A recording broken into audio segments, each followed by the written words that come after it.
Kaiju number 8 episode 26 में आप सबका स्वागत है। पिछले एपिसोड में हमने देखा था इसाओ शिनोमिया के साथ काइजू नंबर 9 का बहुत खतरनाक लड़ाई शुरू होता है और वो उस काइजू को एक बहुत खतरनाक पंच मारते हैं। अब आगे एपिसोड के शुरू में हम देखते हैं वो थोड़े से पास्ट के बारे में सोचते हैं। तभी हम प्रेजेंट में आते हैं। वो अभी भी उस काइजू से लड़ रहे हैं और अपनी बेटी किकोरू के बारे में सोच रहे हैं। सोचने लगते हैं मुझे इस टेरिफाइंग काइजू को हटाना ही होगा, मारना ही होगा ताकि वो मेरी बेटी की फ्यूचर ख़राब ना करे। उनकी उस पंच की वजह से उस काइजू को बहुत ज़्यादा तकलीफ होने लगता है। वो दर्द से चीखने लगता है। तभी कुरोसु चिल्ला के कहने लगता है, क्या ये डायरेक्टेड एनर्जी अटैक, ये तो बहुत ज़्यादा खतरनाक है। और तभी देखते हैं दूर से केजी और बाकी सारे ऑफिसर्स भी ये सब देखने लगते हैं। केजी ये देख के बहुत ज़्यादा चौंक चुका है और सोचता है, क्या नंबर 2 का मेन ब्लास्ट? नहीं इसाओ, तुम ऐसा नहीं कर सकते। अगर सच में तुम अपने ह्यूमन बॉडी में ऐसा करोगे तो तुम्हारा बॉडी ये सहन नहीं कर पाएगा, तुम्हारा बॉडी कीप अप नहीं कर पाएगा। इसाओ की बॉडी की हालत भी बहुत ज़्यादा ख़राब हुए जा रहा है, पर फिर भी वो अब खुद को नहीं रोक रहे हैं। वो अपनी अटैक करे जा रहा है। काइजू नंबर 9 की हालत भी ख़राब होते जा रहा है और तभी देखते हैं वहाँ पे उनकी अटैक की वजह से उसका कोर एक्सपोज हो जाता है। कुरोसु चिल्ला के कहता है, कोर एक्सपोज हो चुका है। पर काइजू नंबर 9 तभी कहता है, एक्सीलेंट, पर तुमने शायद सोचा नहीं होगा, मैं ऑलरेडी इसके लिए प्रिपेयर होके आया हूँ, इसीलिए तो मैं इवॉल्व होके आया हूँ।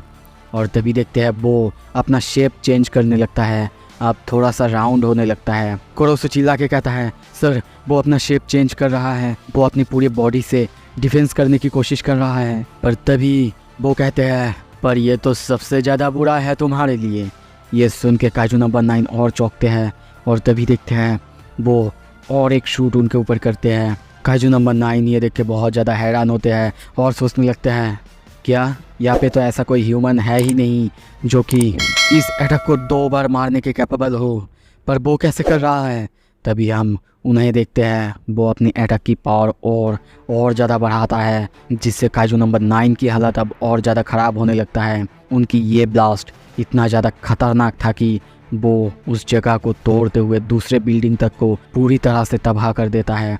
उसके बीच में से बहुत ज़्यादा बड़ा सा एक होल हो जाता है और वो बिल्डिंग का ऊपरी हिस्सा पूरी तरह से तबाह हो जाता है। कुरोसु ये सब कुछ दूर से देख रहा था, यहाँ तक कि ये ब्लास्ट इतना ज़्यादा खतरनाक था। काप्का यानी काइजू नंबर 8 और जेन नारुमी दोनों देखते हैं, दोनों को हम उस तरफ भागते हुए देखते हैं। काप्का अपने साइड में ही जेन को देखता है जो कि बहुत तेज़ी से उस तरफ भागते हुए जा रहा है। दोनों भाग रहे हैं। सीन शिफ्ट होता है, दूसरी तरफ हम देखते हैं कुरोसु को, वो अभी नीचे गिरा हुआ है और सोचने लगता है, डायरेक्टर जनरल क्या वो। दूसरी तरफ हम देखते हैं डायरेक्टर जनरल अभी खड़ा हुआ है। काइजू नंबर 9 की हालत अब बहुत ज़्यादा ख़राब है। वो कहता है, मेरे पावर अप किया हुआ बॉडी भी तुम्हारे सामने फुल्ली नहीं टिक पाया। उसकी बॉडी को हम धूल में मिलते हुए देखते हैं। कुरोसु खुश होता है कि वो मर चुका है, उसकी कोर तक बाहर आ चुका है। पर तभी काइजू नंबर 9 फिर से कहता है, ये सच में बहुत ज़्यादा टफ था, पर यही तो है ह्यूमन लिमिट। अगर तुम्हारे पास एक काइजू बॉडी होता तो फिर अब तक मैं मर चुका होता। कुरोसु ये देख के डर जाता है और उन्हें चिल्ला के कहने लगता है, डायरेक्टर जनरल आपको वहाँ से भागना होगा आपको वहाँ से। पर डायरेक्टर की हालत अब बहुत ज़्यादा ख़राब है, वो लगभग बेहोश होने ही वाले हैं और सोचता है और एक अटैक चाहिए, बस और एक अटैक करना है मुझे। पर तभी देखते हैं काइजू नंबर 9 उनके तरफ हाथ बढ़ाता है और कहने लगता है, आ जाओ नंबर 2, आ जाओ, काइजू के साइड में आ जाओ। और धीरे धीरे हम देखते हैं वो उनको एब्जॉर्ब करने लगता है। कुरोसु बहुत ज़्यादा डर चुका है। उनके एब्जॉर्ब करते ही देखते हैं वहाँ पे चारों तरफ धूल और धूल। पर कुछ ही देर बाद वहाँ पे अब काप्का और जेन नारुमी पहुँच चुका है। वो लोग चारों तरफ देखने लगते हैं। पर तभी कुछ देर बाद काइजू नंबर 9 की बॉडी के ऊपर इसाओ शिनोमिया को खड़े देखते हैं। सीन शिफ्ट होता है, तभी हमें थोड़ा सा पास्ट की सीन दिखाया जाता है। हम देखते हैं डायरेक्टर जनरल शिनोमिया को, वो नारुमी से बात कर रहे थे और कहते हैं, जब मैं अपना स्ट्रॉन्गेस्ट डिवीज़न बनाने का सपना पूरा कर लूँगा तब मैं सब कुछ से पीछे हट जाऊँगा और मैं फ़ाइट नहीं करूँगा। पूरा डिफेंस फोर्स जानता है इस देश की कमांड, इस देश की सेफ्टी अब तुम्हारे ही हाथ में है। सीन प्रेजेंट में आता है। हम देखते हैं जेन नारुमी और काप्का इसाओ शिनोमिया को देख रहे थे। इसाओ को हम देखते हैं कुछ अजीब लग रहा था कापका चिल्ला के कहता है, डायरेक्टर जनरल थैंक गुडनेस कि आप। पर तभी उसे क्लिक होता है, वो समझ जाता है और सामने की तरफ देखते हुए चिल्ला के कहता है, कैप्टन नारुमी वो चीज़ वो। कैप्टन नारुमी ये सुन के चौंकता है और पीछे देखता है और तभी देखते हैं इसाओ शिनोमिया को, वो उनकी तरफ एम करता है और कापका कंटिन्यू करते हुए कहता है, वो चीज़ वो डायरेक्टर जनरल नहीं है। जेन नारुमी अब पूरी तरह से शॉक हो चुका है और तभी देखते हैं वो चीज़ यानी इसाओ, वो उनके ऊपर एक बहुत खतरनाक बीम से अटैक करता है। किसी तरीके से कापका और जेन दोनों उस अटैक से बचते हैं और वहाँ पे देखते हैं बहुत ज़ोर से एक खतरनाक ब्लास्ट होता है जिसकी वजह से चारों तरफ तबाही फैल जाता है।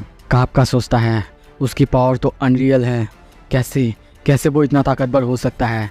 क्या ये सच में वही काइजू नंबर 9 है जिससे मैंने फाइट की थी? क्या सच में ये वही काइजू नंबर 9 है?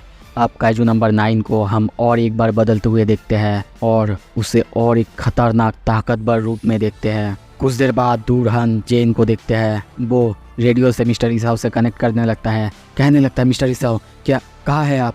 प्लीज़ रिस्पॉन्ड कीजिए। पर तभी आवाज़ आता है, मिस्टर इसाओ वही सुइटेबल वन ना, मैंने मार डाला उन्हें और उनके साथ फ्यूज़ कर लिया। ये सुनते ही कापका और जेन दोनों बहुत ज़्यादा चौंकते हैं। जेन को अब बहुत ज़्यादा गुस्सा आ चुका है, वो कहने लगता है, कौन तुम्हारी इस। पर तभी उसकी बात को काटते हुए हम देखते हैं कि कोरू ऊपर से जंप करके उस काइजू नंबर 9 को मारते हुए कहने लगती है, दुनिया में कौन तुम्हारी इस झूठ पर विश्वास करेगी। एक के बाद एक वो अपने गन से उसके ऊपर शूट करने लगता है। वहाँ पे चारों तरफ तबाह होने लगता है, पर वो काइजू किकोरू की अटैक को डॉज करने के बाद उसके ऊपर ही हमला करता है, जिससे हम देखते हैं कि किकोरू बहुत दूर जाके गिरती है। और तभी वो कहता है, ओह अब मैं समझा, तुम इस आदमी के बेटी हो, है ना? वो अपना चेहरा बदलने लगता है। उसके आधे चेहरे में हम इसाओ शिनोमिया के चेहरे देखते हैं। मतलब वो दिखा रहा था कि देखो मैंने सच में उनको एब्जॉर्ब कर लिया। अब ये देख के किकोरू की हालत तो बहुत ज़्यादा ख़राब नॉर्मली, क्योंकि उसकी पापा अब इस दुनिया में नहीं है, उसकी पापा को किसी ने एब्जॉर्ब कर लिया है। कापका चिल्लाने लगता है और कहने लगता है, किकोरू उस तरफ मत देखो, कहीं और देखो। पर किकोरू की हालत अब बहुत ज़्यादा ख़राब है। दूसरी तरफ काइजू नंबर 9 अपने उंगली से उसके ऊपर अटैक करने ही वाला था, तभी उसके पैरों के पास हम देखते हैं जेन नारुमी अपने हथियार और अपने उसी रेटिना के पावर से उसके ऊपर अटैक कर रहा था। ये देख के वो कहता है, तो यही है तुम्हारा इनस्केपेबल अटैक जिसको कि स्केप नहीं किया जा सकता, जो तुमने बीटा पर किया था। जेन नारुमी उसके ऊपर एक के बाद एक अपने नंबर 1 अटैक इरप्शन स्लैश से अटैक करने लगता है, पर फिर भी देखते हैं कुछ देर बाद उसे कुछ नहीं होता। दूसरी तरफ नारुमी सोच रहा है इसाओ शिनोमिया की बात कि पूरा देश अब तुम्हारे ही हाथ में है, पूरा डिफेंस फोर्स तुम्हारे ही हाथ में है।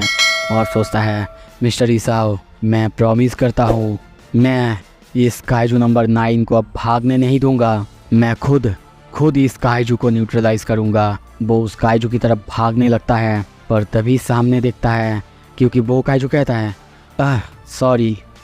और तभी हम उसको एक अजीब और ख़तरनाक रूप में देखते हैं। वो कहता है, मैं आज के लिए सब कुछ यहीं पे ख़त्म करता हूँ। जेन नारुमी कहता है, क्या कहा तुमने? काइजू नंबर 9 कहता है, ओह मेरे साथ एक प्रॉब्लम है, जब भी मैं किसी से फ्यूज़ करता हूँ तो मुझे रेस्ट लेने की ज़रूरत पड़ता है, तो अभी जाऊँगा और थोड़ा सा रेस्ट लूँगा और इसीलिए मुझे जाना पड़ेगा। जेन को और ज़्यादा गुस्सा आता है और वो कहता है, खेल खेलना बंद करो। और तभी देखते हैं वो अपनी जगह से गायब होता है और इंस्टेंटली उसे हम काइजू नंबर 9 के ऊपर देखते हैं।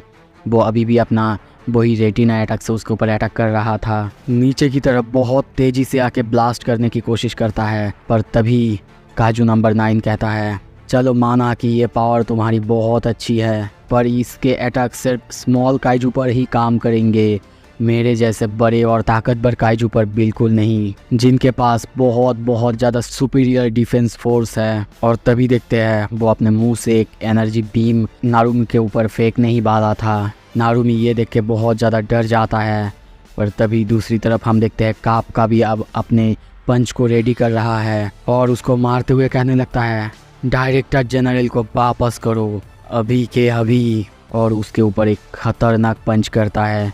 ये पंच इतना खतरनाक था कि कुछ देर के लिए हमें वहाँ पे उस काइजू के बॉडी में डायरेक्टर जनरल की चेहरा या फिर बॉडी दिखाई देता है। पर तभी वो फिर से कहता है, पिछली बार जब मैंने तुमसे लड़ाई की थी, फाइट की थी, तब मैं हेल्पलेस था, पर अब बिल्कुल नहीं। और तभी देखते हैं उसने काइजू नंबर 8 की पंच को, जिसे कि अब तक किसी भी काइजू ने टैकल नहीं कर पाया था, उसको आसानी से टैकल कर दिया था। पर सिर्फ यही नहीं, अकेला ही उसने जेन नारुमी और काइजू नंबर 8, दो सबसे पावरफुल बीइंग काइजू नंबर 8 के यूनिवर्स में, उनको रोक दिया था। ये देख के दोनों चौंकते हैं। काइजू नंबर 9 फिर से उसकी तरफ देखते हुए कहता है, काइजू नंबर 8, अब मैं इतना कमज़ोर नहीं हूँ। सो अब आगे क्या होगा? क्या वो लोग इसे हरा पाएंगे? क्या इसाओ शिनोमिया को वो लोग वापस ला पाएंगे? सब कुछ देखेंगे अगले एपिसोड में। अगर आपको देखना है जल्दी से जल्दी सब्सक्राइब करो। थैंक यू सो मच देखने के लिए।